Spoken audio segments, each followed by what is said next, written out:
قال ربك للملائكة إني جاعل في الأرض خليفة قالوا أتجعل فيها من يفسد فيها ويسفك الدماء ونحن نسبح بحمدك ونقدس لك قال إني أعلم ما لا تعلمون. Kisah Nabiullah Adam alaihi salatu wassalam, inilah yang kita akan kisahkan malam ini. Kisah Abul Bashar, bapa dari seluruh manusia. Ma'asyiral muslimin yang dimuliakan Allah Azza wa Jalla, kita mengacu kepada surah Al-Baqarah. Baru kita bentangkan dan kita kuatkan dengan surat-surat yang lainnya dan juga hadis-hadis Nabi sallallahu alaihi wasallam ataupun perkataan para ulama dan kisah-kisah Israiliyat supaya nyambung kisahnya, enak didengarnya dan bisa kita petik pelajarannya. Ma'asyiral muslimin yang dimuliakan Allah Subhanahu wa taala, di dalam surah Al-Baqarah tepatnya pada ayat 30 dan seterusnya, Allah Subhanahu wa taala berfirman, wa idh qala rabbuka lil malaikati inni ja'ilun fil ardi khalifah qalu ataj'alu fiha man yufsidu fiha wa yasfiku dima wa nahnu nusabbihu bihamdika wa nuqaddisu lak qala inni a'lamu ma la ta'lamun. Dan ingatlah ketika Rabbmu berfirman kepada para malaikat, sesungguhnya aku hendak menjadikan seorang khalifah di permukaan bumi. Mereka berkata, mengapa engkau hendak menjadikan khalifah di bumi itu orang yang akan merusak bumi, menumpahkan darah, padahal kami senantiasa bertasbih dengan memujimu dan mensucikan kamu. Maka Allah berfirman, sesungguhnya aku mengetahui apa yang kalian tidak tahu. Bertolak dari surah Al-Baqarah ayat 30 ini. Inilah permulaan kisah Nabi Allah Adam alaihi salatu wassalam. Nabi Adam alaihi salatu wassalam disebutkan di dalam Al-Quran itu 25 kali di beberapa ayat di dalam Al-Quranul Karim. Ketika Adam alaihi salatu wassalam belum lagi diciptakan, bumi yang kita pijak ini sudah ada penghuninya. Siapa penghuninya? Dari kalangan jin. Jinlah yang pertama kali menghuni bumi. Tetapi tabiat jin itu berbeda dengan manusia, karena jin itu lebih banyak yang jahat dibandingkan yang baik. Berbeda dengan manusia, lebih banyak yang baik dibandingkan yang jahat. Sehingga tabiat jin itu suka merusak, suka menumpahkan darah, suka berperang, rebutan kekuasaan dan begitu seterusnya. Karena kehidupan jin itu kurang lebih dengan kehidupan manusia, tidak ada bedanya. Seperti itulah kehidupan manusia, seperti itulah kehidupan jin. Sehingga kemudian di tengah-tengah rusaknya bangsa jin ini, Allah Subhanahu wa taala ingin mentertibkan mereka.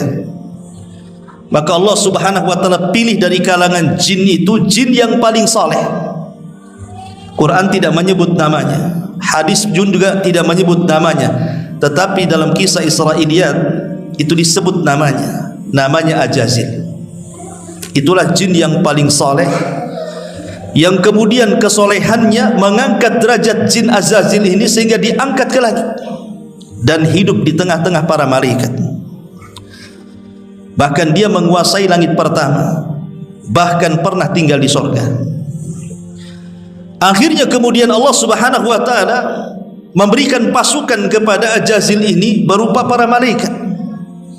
Karena malaikat itu makhluk yang pertama kali diciptakan dari makhluk-makhluk yang berakal. Makhluk yang berakal itu 3, 1 malaikat, 2 jin dan 3 manusia.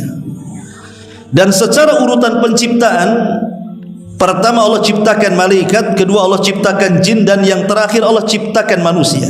Dan itu berdasarkan tartib hadis. Nabi SAW mengatakan, khuliqatil malaika min nur wa khuliqatil jan min marijim min nar wa khuliqa lakum mimma wa khuliqa Adam mimma wusifa lakum. Allah ciptakan malaikat dari cahaya, Allah ciptakan jin dari ujung nyala api, dan Allah ciptakan Adam sebagaimana yang Allah sifatkan seperti itu kalian. Artinya di sini Allah mentertibkan secara ciptaan malaikat dulu, kemudian jin, kemudian manusia. Kembali kepada kisah bahwa Allah kemudian memberikan pasukan kepada Ajazil berupa para malaikat. Akhirnya kemudian Ajazil ini memimpin para malaikat untuk menyerang bangsa jin yang jahat. Sebagian jin akhirnya mereka dipenjarakan, dilempar ke lautan, dilempar ke pulau-pulau yang tidak berpenghuni, sehingga jin itu ada di mana-mana. Karena keberhasilannya, Ajazil kemudian memberantas bangsa jin ini dan memisahkan jin yang baik dan jin yang jahat. Karena jin juga sama dengan manusia, ada yang soleh, ada yang tidak. Dan itu sesuai dengan perkataan jin dalam surah jin itu. Apa kata jin? Wa inna minna salihuna wa minna duna dhalik kunna tara'iqa qidada. Kami bangsa jin ada yang soleh, dan kami bangsa jin juga ada yang tidak seperti itu, maksudnya jahat. Kami ini bertingkat-tingkat. Dan ingat, tidak ada satupun nabi dan rasul yang diutus dari bangsa jin. Semua nabi dan rasul itu hanya diutus dari bangsa manusia saja. Makanya jin itu belajar kepada manusia. Tidak ada manusia belajar kepada bangsa jin. Sebaliknya jin belajar kepada kita, maksudnya belajar agama. Kalau jin belajar kepada manusia jadi soleh dia. Kalau manusia belajar sama jin jadi dukun dia. Karena jin itu jahat kan begitu. Lah akhirnya kemudian, setelah kemudian bangsa jin itu sudah mulai tertib kehidupannya, maka sebagai hadiah Ajazil kemudian ditempatkan oleh Allah Azza wa Jal di sorga. Dialah menjadi khazanatul jannah, penjaga sorga. Singkat cerita, akhirnya kemudian Allah Subhanahu wa taala hendak menciptakan makhluk yang akan bergenerasi. Artinya makhluk yang akan bergenerasi itu yang akan terus keberlangsungannya, yang disebut dengan khalifah. Khalifah itu artinya yakhlufu ba'duhu ba'dha, makhluk yang akan bergenerasi terus. Hilang generasi pertama, datang generasi kedua, hilang generasi kedua, datang generasi ketiga. Itulah yang disebut dengan manusia. Makanya di sini Allah Subhanahu wa taala memberitahu para malaikat, dan Allah mengatakan wa idz qala rabbuka lil malaikati inni ja'ilun fil ardi khalifah. Dan Rabbmu berkata kepada para malaikat, aku akan menciptakan makhluk yang akan menghuni bumi dan dia menjadi khalifah. Khalifah di sini artinya apa? Makhluk yang bergenerasi, yang akan terus, tidak keberlangsungannya akan terus ada. Malaikat ini berpikir, jangan-jangan Allah akan menciptakan makhluk seperti menciptakan jin. Karena jin itu kan perusak, suka menumpahkan darah, suka berperang. Jadi malaikat berpikir jangan-jangan makhluk yang akan diciptakan itu seperti mereka. Makanya kemudian malaikat mengatakan, ataj'alu fiha man yufsidu fiha wa yasfikud dima. Ya Rabb, apakah Engkau akan menciptakan makhluk yang akan merusak bumi? Apakah Engkau akan menciptakan makhluk yang akan menumpahkan darah? Lah, Adam aja belum diciptakan. Kenapa malaikat bicara seperti itu? Kan Adam belum diciptakan. Kenapa kemudian malaikat mengatakan seperti itu? Kata para ulama, ada 3 penafsiran. Penafsiran yang pertama, para malaikat mengkiaskan makhluk yang namanya Adam yang akan diciptakan beserta anak turunannya itu, dikiaskan kepada bangsa jin yang sebelumnya Allah telah ciptakan. Lihat, bangsa jin itu suka menumpahkan darah dan merusak bumi. Makanya malaikat mengkiaskan, jangan-jangan Adam seperti itu. Ini satu penafsiran. Penafsiran yang kedua, malaikat diperlihatkan bagaimana nanti Adam dan turunannya itu akan merusak. Karena apa yang dikatakan malaikat ada benarnya juga. Karena ketika Adam alaihissalam diberikan keturunan, anak-anaknya saling bunuh-membunuh. Qabil membunuh Habil, dan itu pembunuhan pertama. Tapi ada penafsiran yang ketiga, dan ini penafsiran yang wallahu a'lam mungkin agak mendekati kebenaran. bahwa malaikat itu hendak menawarkan diri, seolah-olah malaikat ingin mengatakan, ya Rabb, tidak perlulah kau ciptakan makhluk itu. Nanti dikhawatirkan makhluk yang kau ciptakan itu akan menumpahkan darah dan merusak bumi. Biar kami sajalah yang turun ke bumi. Biar kami yang turun ke bumi. Biar bumi dan langit bergema tasbih. Tidak usah kau ciptakan makhluk itu. Kalau kau menghendaki bahwa makhluk itu diciptakan untuk bertasbih memujimu, kami saja turunkan ke bumi. Biar kami yang bertasbih, biar kami yang mensucikan dirimu, sehingga bumi aman, tidak ada maksiat, tidak ada yang menumpahkan darah, tidak ada yang merusak. Biar kami saja, langit bumi kami ibadah, katanya. Tetapi Allah subhanahu wa ta'ala katakan apa? Inni a'lamu ma la ta'lamun. Hei para malaikat, aku lebih tahu ciptaanku dibandingkan dirimu. Karena terbukti setelah Allah subhanahu wa ta'ala menciptakan Adam alaihi salatu wassalam, lahir dari anak turunan Adam itu orang-orang mulia. Lahir para nabi, lahir para rasul, lahir orang-orang baik, orang-orang soleh, para syuhada. Dan sebagian mereka jauh lebih mulia dibandingkan para malaikat. Para nabi lebih mulia dibandingkan para malaikat. Artinya ini kalimat aku lebih tahu, kalian tidak tahu. Karena setelah Adam diciptakan, sekali lagi turunannya banyak orang-orang baik, banyak para nabi dan rasul yang menandingi kesolehan para malaikat. Ma'asyiral muslimin yang dimuliakan Allah Azza wa Jalla, setelah dialog seperti ini, maka mulailah kemudian Allah Subhanahu wa taala mulai menciptakan Adam alaihi salatu wasallam. Bagaimana caranya? Disebutkan di dalam sebuah riwayat. Riwayat ini dijelaskan oleh ahli tafsir, salah satunya Imam Asy-Syinkiti rahimahullah dan yang lainnya, mengatakan dari Abdullah bin Mas'ud radhiyallahu anhu.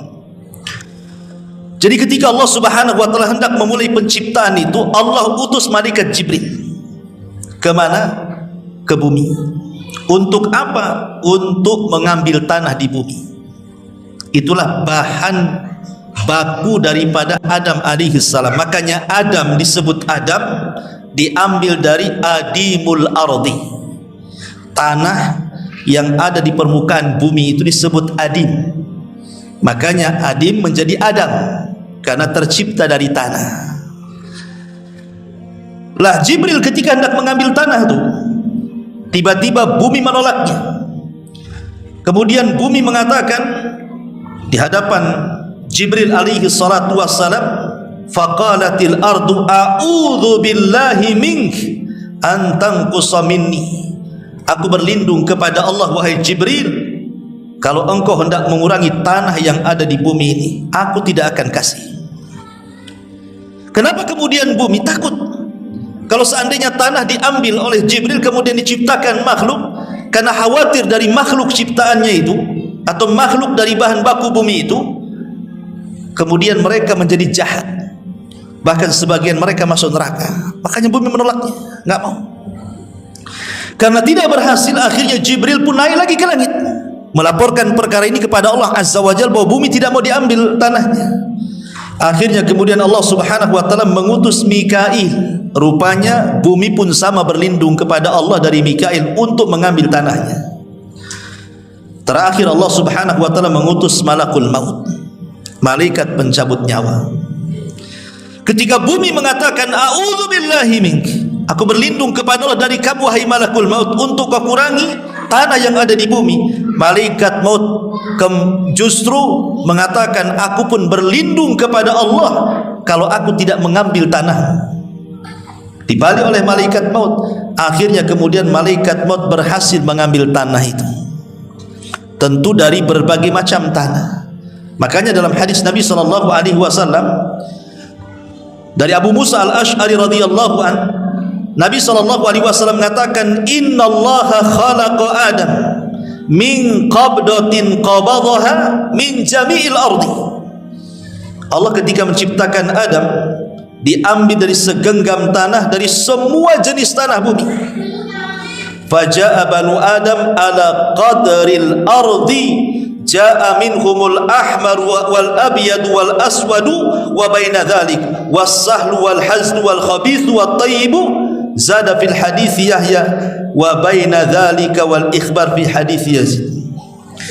Kemudian kata Nabi SAW, kemudian keturunannya datang dengan beragam sesuai dengan unsur tanah. Ada di antara mereka yang berkulit merah, ada di antara mereka yang berkulit hitam, ada di antara mereka yang berwarna-warna. Ada yang lembut, ada yang kasar, ada yang buruk, ada yang baik, dan ada di antara itu semuanya. Jadi ketika malaikat maut mengambil tanah itu, maka malaikat maut mengambil tanah dari berbagai macam warna tanah dan dari berbagai macam sifat tanah. Jadi diambil tanah hitam sedikit, diambil tanah putih sedikit, diambil tanah merah sedikit, nanti tanah keras sedikit, tanah lembek sedikit, dan begitu seterusnya. Karena ini akan menjadi sifat manusia kelak. Makanya wajar kalau seandainya manusia itu ada yang kulitnya putih, mungkin diambil dari tanah putih, kan itu ya. Ada yang mungkin warnanya merah, diambil dari warna merah. Ada yang mungkin tanahnya kulitnya berwarna hitam, mungkin diambil dari kulit hitam, kan itu. Ada yang mungkin campuran warna, itu mungkin campuran tanahnya. Mungkin ada hitamnya, ada putihnya, ada merahnya, kan itu. Begitu juga sifatnya. Ada yang mungkin agak lunak, agak lembut, mungkin dari tanah lembut lah, kan itu. Mungkin ada yang keras kepala, keras hati, mungkin dari tanah hati. Kalau yang suka bertengkar itu diambil dari tanah sengketa mungkin. Gitu kurang lebih lah begitu. Tapi intinya bahwa akhirnya kemudian malaikat maut ini berhasil mengangkat ke langit.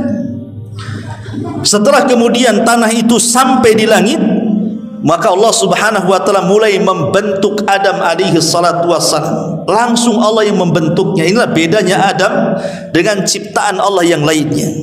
Kalau ciptaan Allah yang lainnya dengan kun fayakun, tapi Adam tidak. Adam dibentuk oleh Allah Azza wa Jalla. Laqad khalaqnal insana fi ahsani taqwim. Sungguh kami ciptakan manusia itu sebaik-baik bentuk. Tidak ada bentuk terbaik melebihi bentuk manusia. Dan Allah Subhanahu wa taala menciptakan pertama Adam itu dari wajah dulu. Makanya kenapa kita tidak boleh kemudian memukul wajah ataupun memburuk-burukan wajah orang.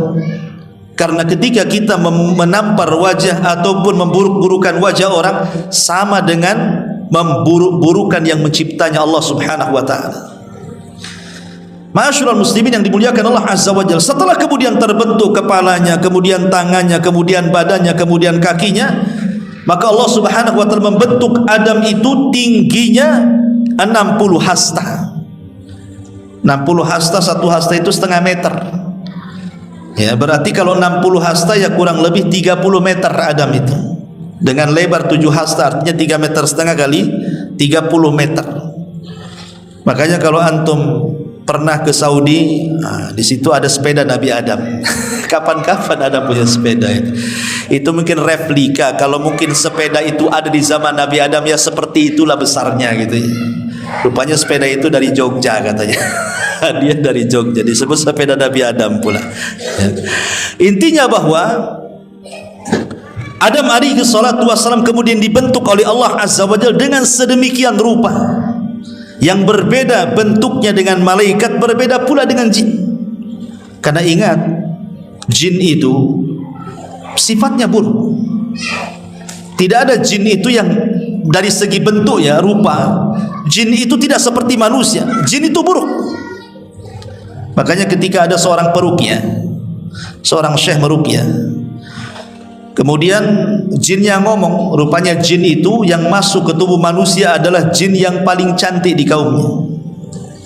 Jin yang paling cantik di kaumnya itu, yang ngaku jin yang paling cantik di kaumnya, masuk ke raga orang itu. Jadi sama syekh ini diruqyah. Kemudian ketika ditanya bentuknya, dia mengatakan aku memiliki 9 kaki katanya. Ya buat apa juga kan? Kalau ada gadis cantik kakinya 9, kira-kira mau enggak tuh? Itu namanya gurita. Itu namanya sotong bahasa gitu ya. Jadi itulah bentuk jin kayak gitu. Jin itu tidak ada yang baik, bentuknya aja jelek. Tapi manusia itu dibentuk dengan sedemikian rupa gitu ya. Makanya Allah mengatakan tadi laqad khalaqnal insana fi ahsani taqwim. Kemudian Allah biarkan dia mengering, tidak ditiupkan ruh. Dibiarkan mengering dulu. Makanya kemudian Allah Subhanahu wa taala banyak berfirman di dalam Al-Quranul Karim, inni khaliqun basyaran min tin fa idza sawaituhu wa nafakhtu fihi min ruhi faqa'u lahu sajidin. Sesungguhnya aku menciptakan manusia dari tanah, dibiarkan mengering. Tanah itu dibiarkan mengering. Ada yang mengatakan 40 tahun, wallahu a'lam. Tidak ada riwayatnya yang jelas, dibiarkan seperti itu. Lah ketika Adam sudah terbentuk jasadnya, iblis ini yang berada di sorga dengar bahwa Allah sudah menciptakan betul-betul makhluk yang dikehendakinya. Penasaran si Ajazil ini, karena Ajazil kan berada di sorga tuh, mulai hasad dia. Karena orang hasad itu adalah berkeinginan kalau nikmat orang itu hilang dan berpindah kepada dia. Dia takut kalau seandainya makhluk itu menggantikan posisi dia di sorga. Makanya kemudian Ajazil ini keluar dari sorga, kemudian melihat-lihat jasad Adam yang belum ditiupkan ruh, terkadang dipukul keluar suara. Kemudian dia masuk dari mulutnya, kemudian keluar dari duburnya, masuk dari lubang hidungnya, keluar dari lubang mulutnya, dan begitu seterusnya. Kemudian Ajazil mengatakan, oh ini bukan makhluk kuat katanya, ini makhluk lemah. Kenapa? Karena berongga, berarti dia butuh makan, dia butuh minum, ini makhluk lemah katanya. Apa kata Ajazil? Lau sullitu alayya la uhlikanna, kalau dikuasakan kepadaku makhluk ini sudah kuhancurkan katanya. Lihat, hasadnya sudah nampak, padahal belum tiupkan ruh tuh, hasad sudah nampak tuh. Makanya hasad itu penyakit pertama di langit dan penyakit pertama di bumi. Adapun hasadnya pertama kali di langit, hasadnya iblis kepada Adam. Adapun hasad itu penyakit pertama di bumi adalah hasadnya Qabil kepada Habil, sehingga terjadi pembunuhan. Jadi hasad ini bahaya, ya. Akhirnya kemudian karena iblis menganggap itu makhluk yang lemah, dia biasa saja. Tapi sudah ada hasad di hatinya. Sampai pada waktunya Allah Subhanahu wa taala mengumpulkan seluruh para malaikat. Karena di sini akan ada peristiwa yang spektakuler, peniupan ruh. Semua malaikat hadir di situ.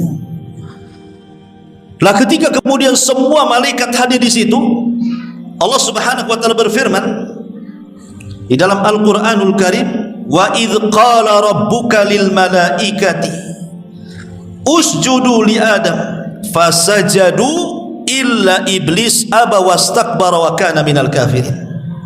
Dan ingatlah ketika Rabbmu berfirman kepada para malaikat, sujudlah kalian kepada Adam.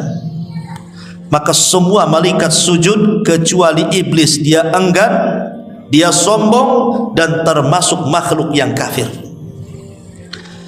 Lah ketika Allah Subhanahu wa taala menciptakan Adam, kemudian ditiupkan ruh itu belum sampai di perut, baru sampai di tenggorokan ruhnya. Tiba-tiba Adam bersin, kacih gitu ya, bersin, baru sampai di tenggorokan. Ketika Adam bersin, maka Allah Subhanahu wa taala ajarkan, "Qul ya Adam alhamdulillah." Katakan wahai Adam, alhamdulillah. Dan ini jadi syariat kita. Anda kalau bersin jangan diam saja, tapi ucapkan alhamdulillah. Maka malaikat yang mendengar ketika Adam alaihi salatu wassalam mengucapkan alhamdulillah, semua malaikat mengatakan apa? Yarhamuka rabbuka ya Adam. Semoga Allah merahmati engkau wahai Adam. Makanya sunnah bagi kita, kalau ada orang yang bersin dan dia mengucapkan alhamdulillah, jangan diam saja, kita katakan yarhamukallah, semoga Allah merahmati kamu. Itu doa, ya. Maka orang yang bersin mendoakan balik, ya, yarhamukallah. Kemudian kita doakan balik kepada yang mendoakan kita. Ma'asyiral muslimin yang dimuliakan Allah Subhanahu wa taala. Lah ketika kemudian ruhnya sudah mulai ke perutnya, mulai Adam merasakan lapar tuh. Sementara di hadapan Adam itu ada pohon yang banyak buahnya. Maka Adam belum lagi ruh sampai di kakinya, tangannya sudah mulai meraba-raba ingin memetik buah tadi, ingin makan, padahal ruh belum sampai di kaki itu. Dari sini kata para ulama, Adam alaihi salatu wasalam tersifati dengan sifat isti'jal, terburu-buru.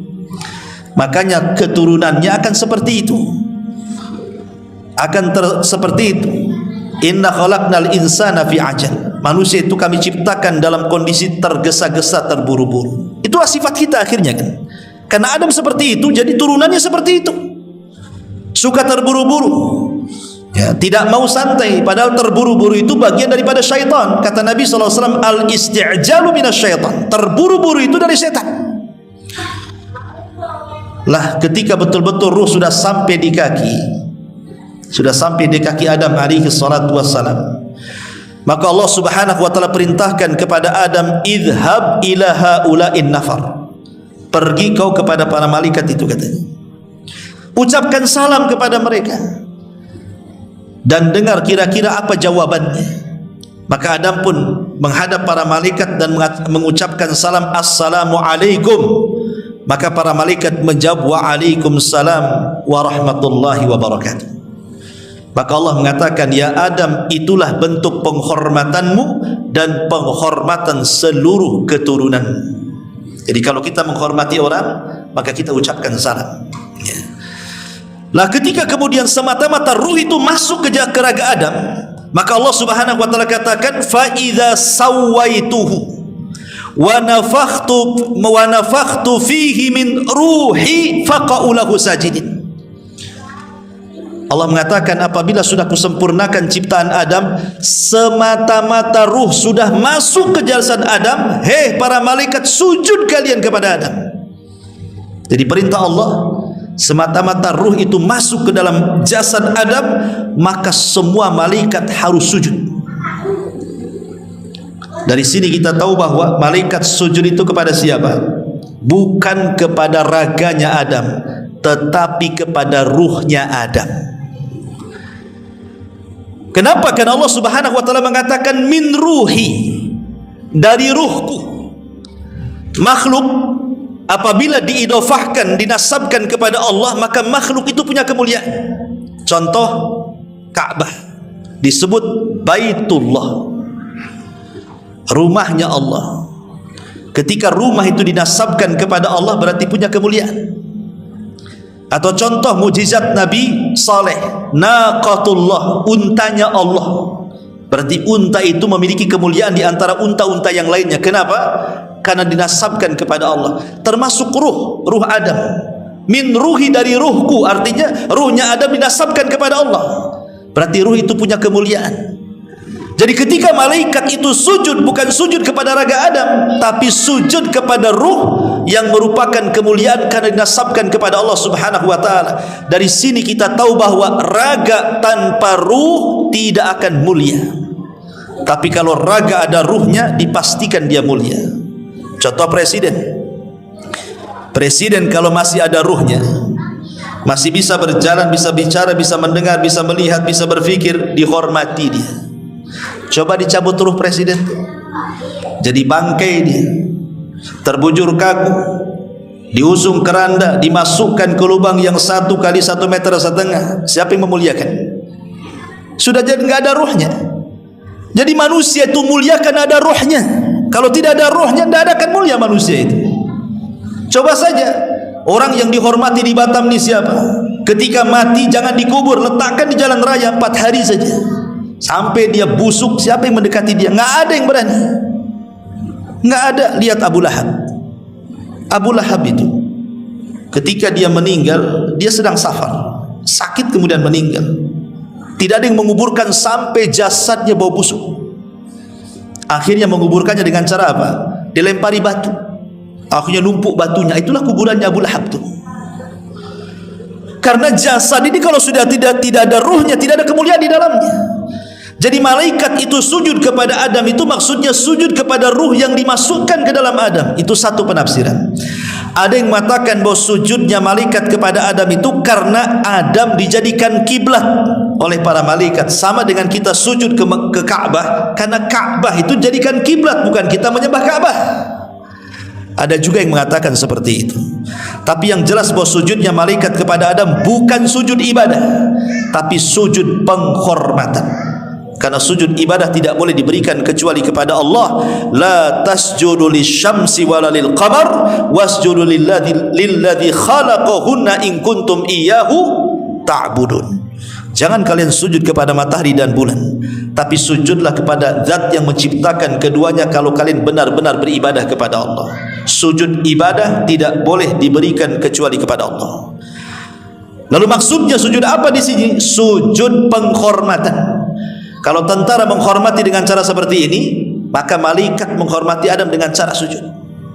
Itu maksudnya. Masalahnya iblis itu ada di tengah-tengah malaikat. Ajazil itu ada di tengah-tengah malaikat. Ketika semua malaikat sujud, Ajazil pula tak mau sujud. Makanya kemudian Allah Subhanahu wa taala panggil Ajazil ini yang kelak akan jadi iblis. Allah mengatakan kepada Ajazil ini, "Ma mana'aka alla tasjuda id amartu." Apa yang mencegah kamu untuk sujud ketika aku memerintahkan engkau sujud? Apa kata Ajazil? "Ana khairum minhu, khalaqtani min nar wa khalaqtahu min tin." Ya Rabb, aku lebih baik dibandingkan Adam, katanya. Kenapa? Karena aku tercipta dari api, sementara kau ciptakan Adam dari tanah. Maksudnya apa iblis ini ngomong begini? Ajazil ini ngomong begini.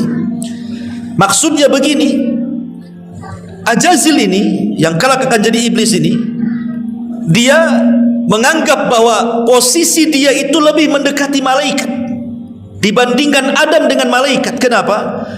Karena malaikat tercipta dari cahaya, aku tercipta dari api. Api dengan cahaya mendekati, ya kan? Api dengan cahaya kan mendekati kan, karena dari api itu keluar cahaya. Loh, sementara tanah dengan cahaya mana bisa, nggak ada dekat-dekatnya pun tidak. Jadi seolah-olah Ajazil ini mengatakan, aku lebih dekat dengan malaikat, berarti aku lebih mulia dibandingkan Adam yang kau ciptakan dari tanah. Makanya dia dengan sombongnya mengatakan seperti itu. Itu tidak terkeluar kecuali orang yang sombong. Dari sini ada faedah, jangan pernah mengucapkan kalimat ana kalau dalam rangka menyombongkan diri. Kalimat ana itu kalimat saya. Kalau bukan karena saya, ya, ini semua karena saya, ini semua kalau nggak ada saya, itu hati-hati. Ini kalimat iblis. Karena iblis memulai dengan kalimat saya lebih baik dibandingkan Adam. Makanya kalimat ananiyah, akuisme, kalimat saya dalam tempo-tempo tertentu kalau dalam rangka menyombongkan dirinya, maka itu kalimat iblis. Bukan hanya kalimat iblis, ana juga kalimat Fir'aun, kalimat Namrud, dan kalimat Qarun. Ingat ketika Qarun mengatakan, ketika datang para pemungut zakat kepada Qarun, apa kata Qarun?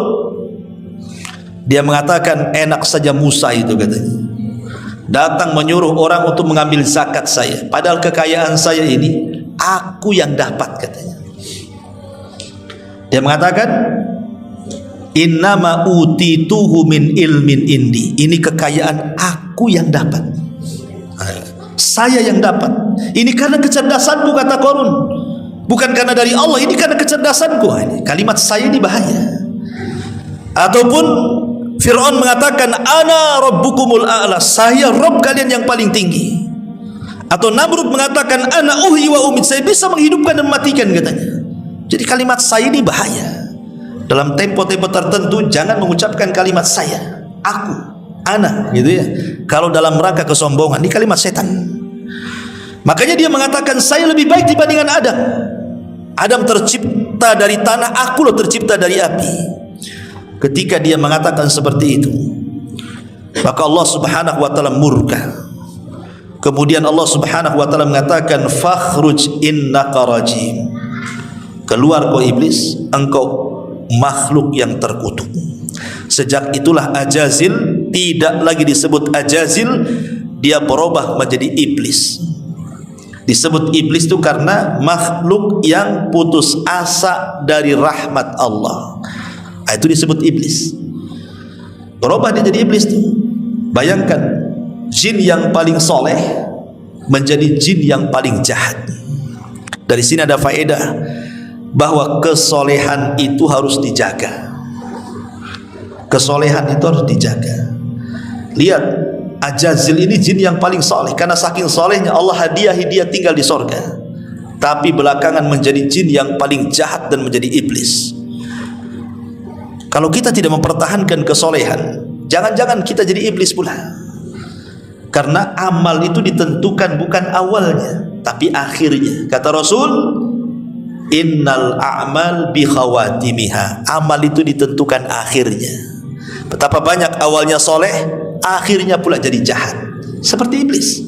Ya, ma'asyiral muslimin yang dimuliakan Allah Subhanahu wa ta'ala, para malaikat ini ketika Adam sudah diciptakan, pada awalnya kan malaikat ini menganggap bahwa makhluk itu akan menjadi perusak, penumpah darah. Tapi kenyataannya tidak demikian. Justru Allah Subhanahu wa ta'ala ingin membuktikan ciptaannya jauh lebih mulia dibandingkan para malaikat setelah tercipta Adam. Dengan cara apa? Dengan cara Allah ajarkan pengetahuan. Maka ayat selanjutnya 31-nya Al-Baqarah, Allah mengatakan, wa 'allama Adamal asma'a kullaha thumma aradahum 'alal malaikati faqala anbi'uni bi asma'i haula'i in kuntum sadiqin. Qalu subhanaka la ilma lana illa ma 'allamtana innaka antal alimul hakim. Dan dia mengajarkan kepada Adam nama-nama benda-benda seluruhnya. Kemudian dia mengemukakan kepada para malaikat. Lalu Allah berfirman, sebutkanlah kepadaku nama-nama benda-benda jika kalian memang benar-benar orang-orang yang mengetahui. Maka malaikat mengatakan, maha suci engkau ya Rabb, tidak ada yang kami ketahui selain apa yang kau ajarkan kepada kami. Sesungguhnya engkaulah yang maha mengetahui lagi maha bijaksana. Sebagian ahli tafsir mengatakan, apa yang dimaksud Allah mengajarkan pengetahuan kepada Adam itu? Sebagian ahli tafsir mengatakan bahwa maksudnya Allah mengajarkan bahasa kepada Adam, di mana Adam itu akan paham dengan bahasa seluruh anak turunannya. Jadi kalau seandainya Allah takdirkan Adam hidup di zaman sekarang, ketemu orang Jawa, Adam bisa bahasa Jawa. Ketemu orang Padang, Adam bisa bahasa Padang. Ketemu orang Alor, Adam bisa bahasa Alor. Ketemu orang Inggris, dia bisa bahasa Inggris. Ketemu dengan orang Rusia, bisa bahasa Rusia. Ketemu dengan orang pedalaman, dia bisa tuh bahasa pedalaman itu.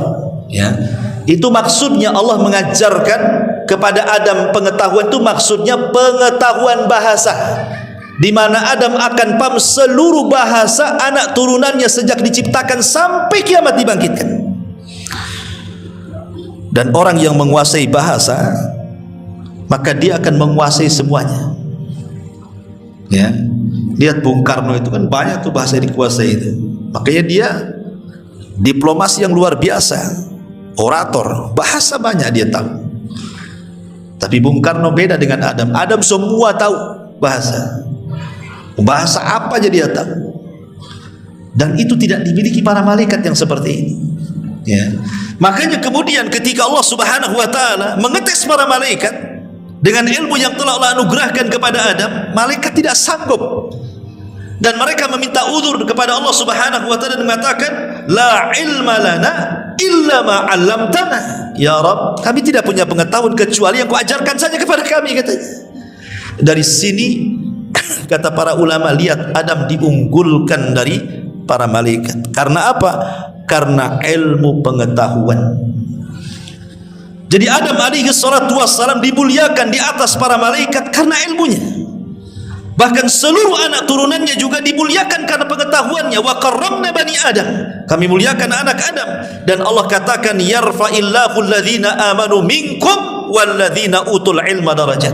Kami angkat derajat orang-orang yang berilmu di antara kalian, dan kami angkat derajat orang-orang yang beriman di antara kalian, dan kami angkat derajat orang-orang yang berilmu di antara kalian beberapa derajat, kata Allah. Dari sini kita tahu bahwa malaikat baru nyadar. Yang awalnya mengatakan janganlah kau ciptakan makhluk yang akan menumpahkan darah, merusak bumi, rupanya makhluk itu jauh lebih mulia dibandingkan mereka, para malaikat. Ya, Adam alaihi salatu wassalam. Maka ketika kemudian Adam diberikan pengetahuan, iblis makin hasad lagi dia. Makin hasad dia.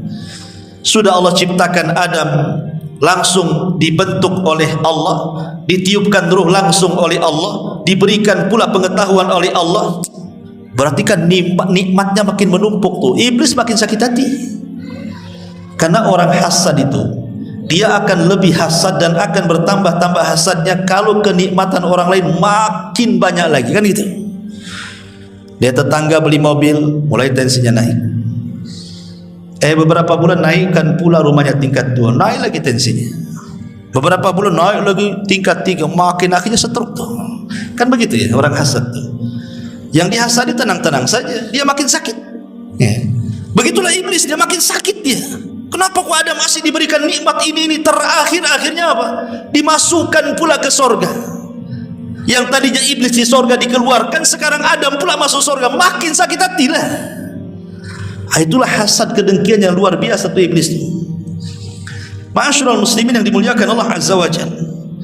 Makanya kemudian Allah Subhanahu wa taala ketika hendak memasukkan Adam ke dalam sorga sebagai pengganti iblis, maka Adam alaihi salatu wassalam ditidurkan sesaat oleh Allah Subhanahu wa taala karena Allah hendak menciptakan pasangannya,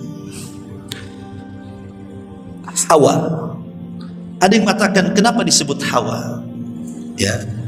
Ulama ketika mengatakan kenapa Hawa disebut Hawa, ada yang mengatakan li'anna Hawa khuliqat minal mar'il hayy. Karena Hawa disebut Hawa itu karena tercipta dari makhluk yang hidup. Adam kan hidup, sudah ditiupkan ruh. Kemudian Hawa diambil pula dari bagian Adam, dari tulang rusuk sebelah atas, sebelah kiri yang paling bengkok yang dekat dengan jantung, diambil. Kemudian diciptakan Hawa. Kenapa disebut Hawa? Karena tercipta dari makhluk yang hidup. Hawa itu apa? Hawa itu ya oksigen. Hawa nafas, itulah Hawa. Ya. Ini satu pendapat. Yang kedua, ada yang mengatakan bahwa kenapa disebut Hawa? Karena ummu kulli hayyin minal bashar. Dia adalah ibu dari seluruh makhluk yang akan hidup dari kalangan manusia. Ada juga yang mengatakan sumya Hawa kana launuha yamilu ila syamra. Karena Hawa itu memiliki warna arah ke coklat-coklatan. Dia punya bibir itu coklat-coklatan. Tapi ada juga yang mengatakan karena Hawa itu diambil dari tahwi. Jadi laki-laki akan cenderung. Arti Hawa Yahwi itu artinya cenderung, di mana seorang laki-laki akan cenderung kepada perempuan. Maka disebut Hawa karena ada kecenderungan laki-laki kepada perempuan. Tapi yang jelas bahwa Ibnu Taimiyah rahimahullahu taala mengatakan, lihat bagaimana Allah Subhanahu wa taala dengan kudrah dan iradahnya, dengan kemampuan dan kemahabesarannya, mampu menciptakan makhluk tanpa ibu dan bapa, Adam alaihi salam. Kemudian mampu menciptakan makhluk tanpa ibu, Hawa. Kemudian mampu menciptakan makhluk tanpa bapa, Isa. Kemudian menciptakan makhluk dengan bapa dan ibu, ya kita ini. Jadi ada makhluk, ada manusia tercipta tanpa ayah dan bapa, Adam, tanpa ibu dan bapa, Adam. Ada makhluk manusia maksudnya tercipta tanpa ayah, Isa, tanpa ibu, Hawa, dan ada ibu bapa, ya kita semuanya. Tapi di sini kata Ibnu Taimiyah rahimahullah taala, lihat, sebenarnya kalau kita berpikir tentang Isa bin Maryam, itu tidak lebih hebat penciptaannya dibandingkan Adam dan Hawa.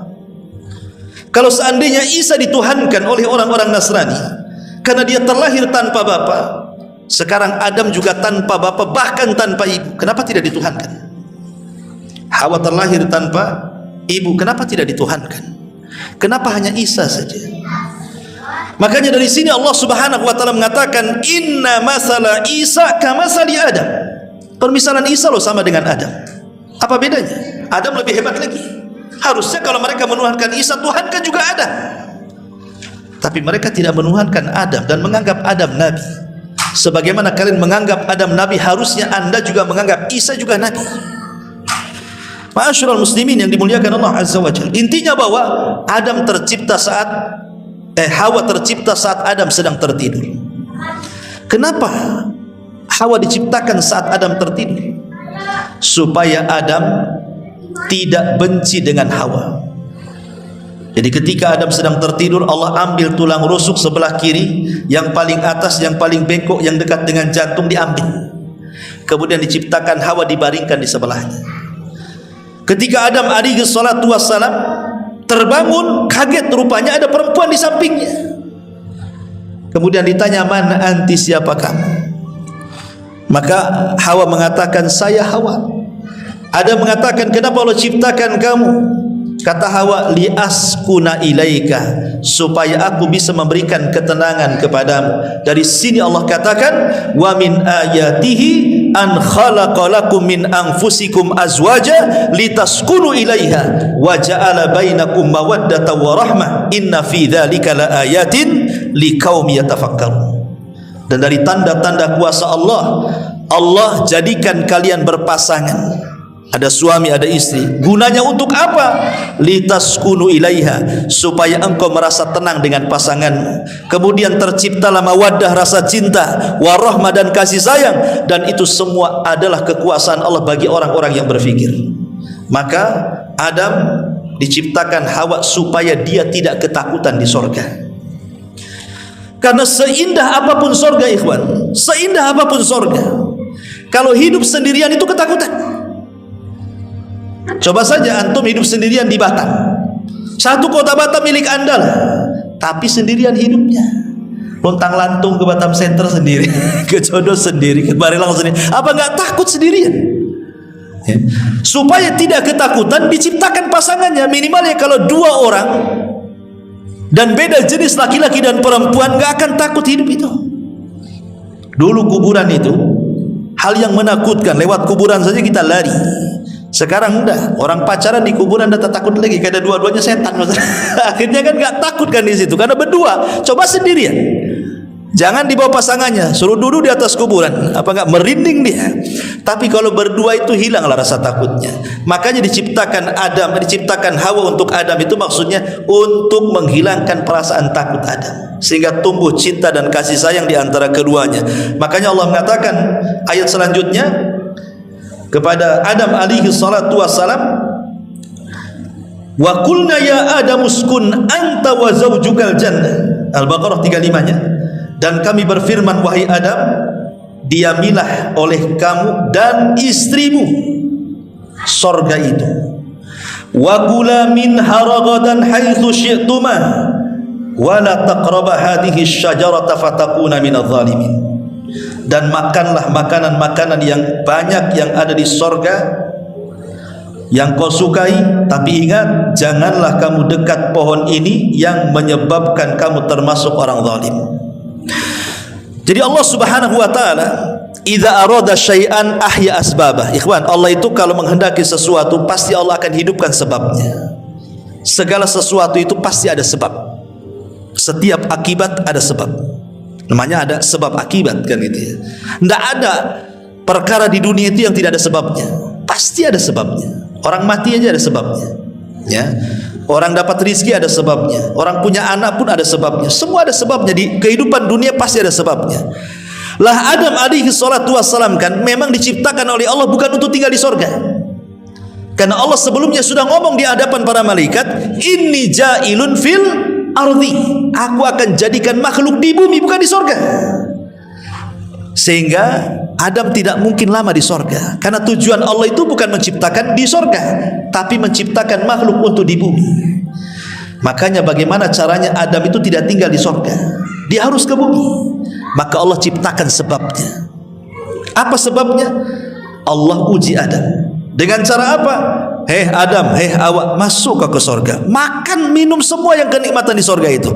Tapi ingat, ini satu pohon, jangan kau dekat-dekat. Satu pohon ini jangan kau dekat-dekat.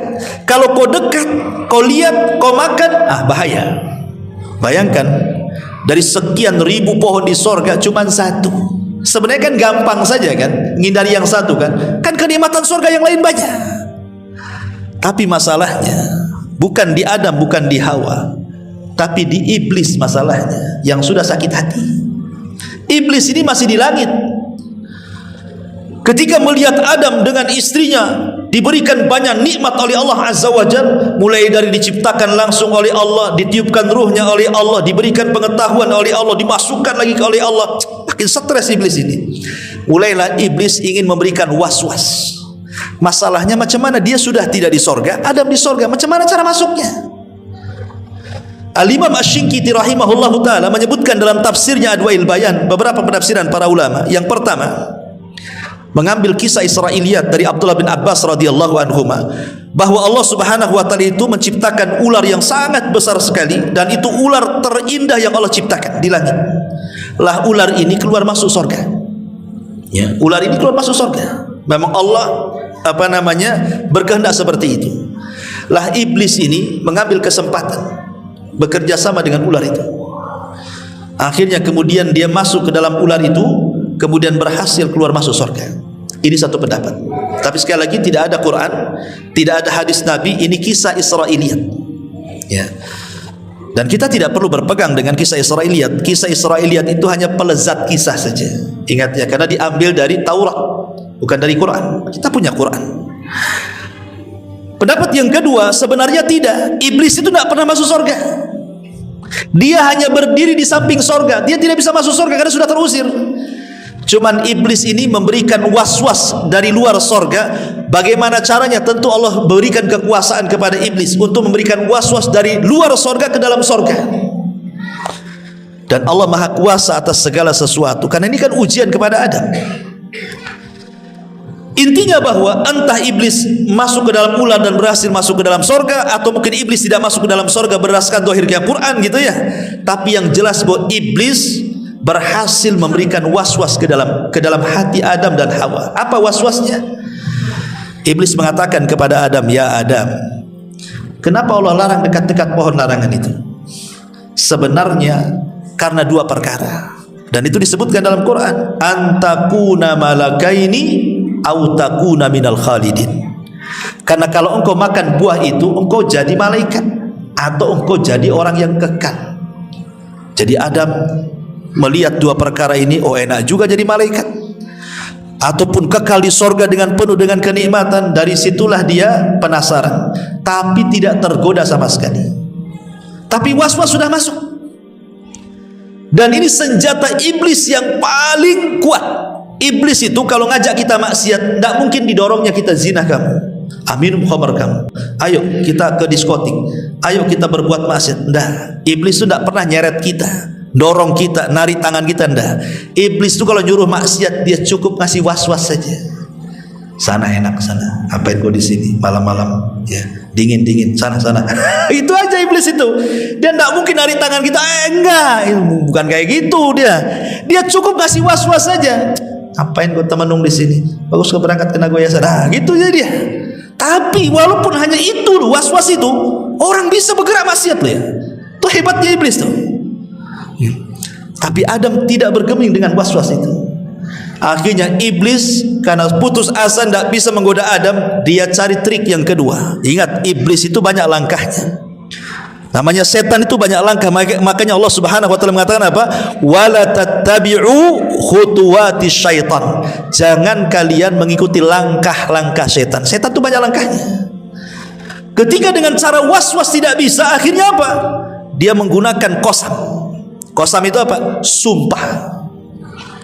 Iblis mulai bersumpah di hadapan Adam, wa qasamahuma inni lakuma laminan nasin. Hei Adam, demi Allah, kata iblis, demi Allah, kalau engkau makan buah larangan itu, kalau engkau dekat-dekat pohon itu, maka engkau akan jadi malaikat atau engkau pasti akan kekal. Wah, was-was meningkat jadi sumpah.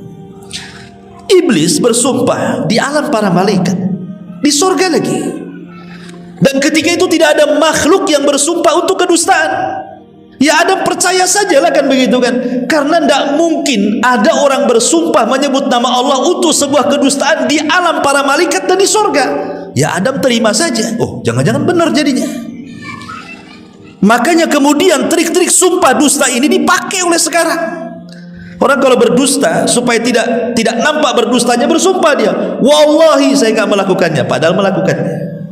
Terutama para pedagang tuh. Asli bang, wallahi asli, demi Allah asli. Padahal palsu kan itu ya. Biasa sumpah-sumpah palsu itulah sumpah iblis. Ya. Akhirnya Adam karena mana mungkin orang bersumpah untuk kedustaan, dan itulah pertama kali orang bersumpah. Adam percaya. Akhirnya Adam pun mulai mendekati. Padahal Allah sudah mengatakan wala taqraba, jangan dekat-dekat. Sebab kalau dekat penasaran. Akhirnya didekati, mulai penasaran. Ditengok, mulai penasaran. Diraba, mulai penasaran. Akhirnya kemudian diambillah 2 buah, satu diserahkan ke Hawa dan satu dipegang dia. Ada hadis yang lemah tapi tidak sahih hadisnya. Jadi ketika kemudian Adam ini memakan buah itu, baru di tenggorokan tersadar dia, astagfirullahaladzim. Akhirnya buah itu nempel di sini. Makanya laki-laki ada hulkumnya sini. Kalau perempuan nggak ada. Kalau laki-laki ada. Perempuan nggak ada kayak kita gini laki-laki. Katanya ini buah yang keselak Adam. Katanya. Tapi riwayatnya lemah. Riwayatnya tidak sahih. Tapi Hawa berhasil termakan sampai ke perut. Sebab itulah akhirnya dia diuji dengan mengeluarkan darah haid setiap bulan. Dan dia diuji oleh Allah, setiap mengandung akan merasakan kelemahan, setiap melahirkan akan merasakan kelemahan, dan setiap menyusui akan merasakan kelemahan. Sebagai hukuman karena dia makan buah itu. Tapi sekali lagi ini riwayatnya tidak benar, tidak sahih, dhaif. Tapi begitulah ulama sejarah menyebutkannya seperti itu. Wallahu a'lam. Intinya bahwa akhirnya ada memakan buah larangan. Ketika makan buah larangan, disitulah Allah Subhanahu wa taala firmankan, fa'azallahum, Al-Baqarah 36-nya, fa'azallahum syaitan anha fa'akhrajahuma mimma kana fi. Lalu keduanya tergelincir oleh syaitan dari sorga dan dikeluarkan dari keadaan semula. Dan Allah katakan, kulna bitu ba'dukum li ba'din adu walakum fil ardi mustaqar wa mata'un ilahin. Turunlah kalian, sebagian kalian akan jadi musuh bagi yang lainnya, dan bagi kalian ada tempat kediaman di bumi dan kesenangan hidup sampai waktu yang ditentukan. Jadi ketika Adam memakan buah itu, tiba-tiba pakaiannya hilang. Ingat, pakaian surga itu semua sutra. Dan dalam satu hari penduduk surga itu akan berganti pakaian sampai 70 kali pakaian. Jadi penduduk surga itu sutranya itu setiap harinya itu bisa menggunakan 70 pakaian. Pakaian maksudnya dari sutra. Ya, cabut satu ada lagi, cabut satu ada lagi, cabut satu ada lagi, kan begitu ya. Nah, itulah pakaian di surga semua sutra. Makanya laki-laki diharamkan di dunia menggunakan sutra. Karena itu pakaian ahli surga. Sebagaimana laki-laki diharamkan untuk minum khamr, karena khamr lah minuman di surga. Siapa yang mabuk di dunia, dia tidak akan mabuk di akhirat, kata Nabi. Begitu juga emas bagi laki-laki. Siapa yang menggunakan emas di dunia, maka dia tidak akan menggunakan emas di akhirat, kecuali bertobat kepada Allah Subhanahu wa taala. Jadi ada pakaian-pakaian yang menyerupai penduduk surga itu tidak boleh dipakai di dunia, seperti sutra, emas gitu ya, khamr. Itu semua adalah kekhususan surga. Tapi bagi perempuan dibolehkan, wallahu a'lam. Intinya bahwa ketika ada memakan buah itu, auratnya tampak, pakaiannya hilang. Dan ini difirmankan oleh Allah Subhanahu wa taala, fadallahuma bighurur falamma dhaqa asy-syajarata badat lahuma sawatuhuma wa tafiqa yakhsifani alaihima min waraqil jannah. Lalu setan membujuk mereka dengan tipu daya. Ketika mereka mencicipi buah pohon itu, tampaklah oleh mereka auratnya, maka mulailah mereka menutupinya dengan daun-daun sorga. Jadi Adam tiba-tiba telanjang, Hawa tiba-tiba telanjang. Malulah Adam dengan Hawa saling melihat. Akhirnya yang satu lari ke arah sana, satu lari ke arah sana, saling bersembunyi, tidak mau ketemu. Tapi di sorga itu semua bicara. Dan Allah mengatakan, mau pergi kemana kau Adam? Kemanapun penduduk sorga itu, makhluk yang ada di sorga melihat, maka dia malu, makanya dia ambil dedaunan sorga, ditutupinya gitu. Tapi itulah bagaimana kalau orang sudah membangkang syariat Allah, Allah buka auratnya. Dan dari situlah kemudian Allah Subhanahu wa taala katakan, keluarlah kau dari sorga, turunlah ke bumi. Ada yang mengatakan bahwa ketika Adam alaihi salatu wassalam turun ke bumi, maka ada 4 makhluk yang ikut turun dengan Adam. Jadi ada 4 makhluk sorga. yang ikut turun ke bumi bersama Adam alaihi salatu wassalam. Apa saja makhluk itu? Yang pertama, makhluk yang turun dengan Adam ke sorga adalah kurma. Tapi yang dimaksud di sini adalah kurma ajwa. Kurma ajwa itu kurma Madinah. Kan kurma itu banyak jenisnya. Tapi kurma Madinah itu beda. Karena siapa yang memakan kurma Madinah 7 butir di pagi hari, maka dia tidak akan terkena gangguan setan, sihir, hasad, dengki sampai sore hari. Siapa yang memakan 7 butir kurma Madinah di sore hari, maka dia tidak akan terkena sihir, dengki, hasad, dan begitu seterusnya sampai pagi hari. Artinya kurma Madinah itu bisa jadi ruqyah.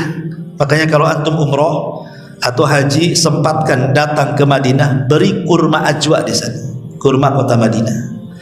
Karena Nabi SAW mengatakan dalam sebuah hadis ketika bicara soal kurma ini, kata Nabi mengatakan, al-ajwatu minal jannah wa fiha shifaun minas sam, bahwa kurma ajwa itu asalnya dari sorga dan padanya terdapat obat bagi setiap racun yang masuk ke dalam badan. Jadi kurma ajwa itu maksudnya asalnya ya. Kalau sekarang ya bukan dari sorga lagi. Kayak Adam itu asalnya dari tanah. Kita dari tanah? Enggak, kalau kita ini ambil pisau kan enggak keluar tanah, darah kan itu ya. Maksudnya asalnya, Adam asalnya dari tanah, tapi turunannya kan bukan dari tanah. Ya dari sperma. Kemudian segumpal darah, kemudian segumpal daging, baru jadi orang kan gitu ya. Lah maksudnya pohon kurma yang pertama kali ajwa itulah dari sorga. Kemudian setelah berbuah, kemudian tumbuh biji-biji yang lainnya, ya bukan dari sorga lagi. Maksudnya asalnya dari sorga. Ini yang pertama. Yang kedua adalah Hajar Aswad. Hajar Aswad itu turun bersama Adam dari sorga. Dan itu berdasarkan hadis Nabi SAW, nazala al-hajarul aswad minal jannah wa huwa ashaddu bayadan minal laban fasawwadathu khotoya bani Adam. Kata Rasul, Hajar Aswad itu dari sorga. Dulu warnanya putih bercahaya, tapi menjadi hitam karena dosa-dosa anak Adam. Maka disebut Hajar Aswad. Hajar itu batu, aswad itu hitam, padahal dulunya putih. Tapi karena banyak dosa dilakukan Bani Adam, makanya akhirnya batu itu berubah jadi hitam. Sama dengan hati. Hati kita ini kalau tidak ada maksiat putih, tapi kalau sudah banyak maksiat jadi hitam juga hati kita. Kemudian yang kedua, yang ketiga, Maqam Ibrahim, tempat pijakannya. Kalau habis tawaf kita disuruh sholat di belakang Maqam Ibrahim. Lah di bawah Maqam itu ada bekas pijakan Nabi Ibrahim. Lah pijakannya itu dari sorga. Kata Nabi SAW ketika bicara tentang Maqam Ibrahim, inna rukna wal maqam yakutatani min yakutil jannah tamasallahu nurahuma walau lam yatmis nurahuma la adha'ata ma bainal masyriqi wal maghrib. Sesungguhnya rukun dan maqam keduanya adalah dua permata dari sorga. Allah hapus cahayanya. Kalau Allah tidak hapus cahayanya, tentu cahaya itu akan menerangi barat dan timur, katanya. Ini yang ketiga. Dan yang terakhir adalah sungai Nil dan sungai Efrat. Kata Nabi SAW ketika bicara soal sungai Nil dan Efrat ini, ra'a arba'ata anharin, Nabi melihat 4 sungai, min asliha nahrani zahirani wa nahrani batinah, 2 sungai zahir, 2 sungai batin. Kemudian aku bertanya, ya Jibril, apa yang dimaksud sungai-sungai ini? Maka Jibril mengatakan, amma nahranil batinan, adapun 2 sungai yang batin yang tersembunyi itulah sungai-sungai di sorga. Wa amma zahiran, adapun sungai-sungai yang tampak adalah an-Nil wal Furat, maksudnya sungai Nil dan sungai Efrat. Maksudnya apa sungai Nil dan sungai Efrat? Maksudnya asal airnya, air yang pertama kali memenuhi sungai itu dari sorga. Ya sekarang bukan dari sorga lagi, maksudnya permulaannya, ya itulah dari sorga. Inilah makhluk yang turun bersama Adam. Pertanyaannya, Adam turun di mana? Memang Quran tidak menjelaskan Adam turun di mana. Kemudian hadis juga tidak menjelaskan Adam turun di mana. Tapi ada ijtihad para ulama yang kemudian mengatakan, ada yang mengatakan Adam itu turun di Sri Lanka. Di Sri Lanka di India sana. tapi Hawa itu turun di Jeddah. Ini yang masyhur disebutkan ahli tafsir. Ya, jadi yang satu turun di Sri Lanka, yang satu turun di Jeddah. Kemudian saling cari. Ketika kemudian sudah dekat, maka tempat berdekatan disebut Muzdalifah. Kemudian ketika betul-betul ketemu, maka disebut Arafah. Kenapa Arafah disebut Arafah? Arafah itu artinya mengetahui. Ya, berarti Adam mengetahui Hawa, Hawa mengetahui Adam, maka tempatnya disebut Arafah. Makanya ada istilah padang Arafah. Itulah tempat pertemuan Adam dengan Hawa di situ, di Arafah. Disebut Arafah. Ya. Ma'asyiral muslimin yang dimuliakan Allah. Lah ketika kemudian Adam bertemu, disitulah Allah Subhanahu wa taala kemudian datang menemui Adam. Kemudian Allah Subhanahu wa taala mengajarkan kalimat taubat. Apa kalimat yang diajarkan Allah kepada Adam? Rabbana zalamna anfusana wa illam taghfir lana wa tarhamna lanakunanna minal khasirin. Inilah kalimat pertama yang diucapkan Adam di dunia. Inilah ucapan pertama. Adam belum bicara. Inilah kalimat pertama yang ada di dunia. Rabbana zalamna anfusana. Ya Rabb kami telah mendolimi diri-diri kami. Fa illam taghfir lana, jika engkau tidak mengampuni kami, wa tarhamna, dan tidak memberikan kasihan kepada kami, lanakunanna minal khasirin, tentu kami termasuk orang-orang yang rugi. Ketika Adam diajari kalimat taubat oleh Allah, dan inilah kalimat yang diucapkan pertama Adam, maka Allah mengatakan fataba alaihi, Allah pun terima taubatnya Adam. Innahu kana tawwabur rahim, karena Allah zat yang maha penerima taubat.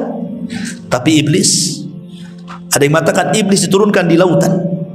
Makanya istana iblis itu ada di lautan. Sebagaimana hadis yang sahih, bahwa iblis itu punya istana di lautan. Dari istana itulah iblis menyebarkan orang-orangnya, pasukan-pasukannya untuk ke daratan menggoda anak-anak Adam. Ada yang berhasil menggoda orang yang solat tidak solat, orang yang puasa tidak puasa, dan begitu seterusnya. Tapi tidak bangga bagi iblis. Iblis hanya bangga ketika ada anak buahnya berhasil menceraikan suami istri, langsung bangkit, diambil piala, diletakkan di kepalanya, anta, engkau adalah pasukan terelitku, katanya. Kenapa? Karena kalau orang solat tidak solat, dosanya untuk dia saja, korbannya satu. Orang puasa tidak puasa, korbannya satu. Tapi kalau orang bercerai, itu korbannya banyak. Pertama istri jadi korban, suami jadi korban, anak-anak pula jadi korban. Akhirnya istrinya kawin lagi, suaminya tidak mengakui anaknya. Suaminya kawin lagi, istrinya tidak mengakui anaknya. Iblis datang, nak, ibu bapamu tidak mengakui kamu, kau jadi anak angkat aku aja. Jadi anak angkat iblis. Itulah kasihan orang-orang yang bercerai itu, korban semuanya. Ya. Jadi dari sini ma'asyiral muslimin yang dimuliakan Allah Azza wa Jalla, akhirnya Adam pun tobat. Ketika sudah tidak punya dosa lagi, maka dia kemudian bergerak ke mana? Bergerak ke tanah haram. Makanya dalam manasik haji, kalau kita sedang berada di padang Arafah, karena al-hajjul Arafah, ingat haji itu ditentukan dengan wukuf di Arafah.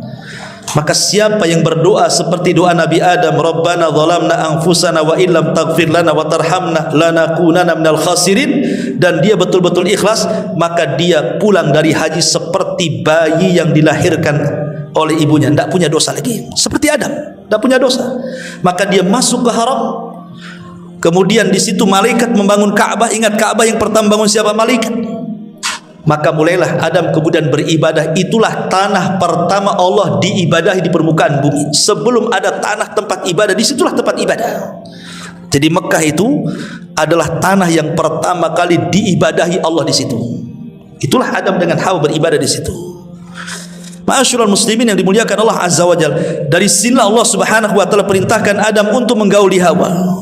Karena Allah sudah katakan bahwa dia akan menjadi makhluk yang bergenerasi, harus ada generasi, dan itu harus kawin. Makanya kemudian Adam diilhamkan untuk menggauli Hawa. Dari sinilah kemudian Hawa Allah takdirkan hamil sampai 20 kali, dan setiap hamil selalu kembar, sehingga akhirnya Adam punya anak 40, ya, dan setiap kembar pasti laki-laki dan perempuan, laki-laki dan perempuan. Jadi 20 anak laki-laki dan 20 anak perempuan. sampai pada waktunya. Akhirnya kemudian anak-anaknya sudah besar, karena tidak ada orang lain, Allah perintahkan supaya kawin silang. Yang paling besar Qabil, adiknya Habil.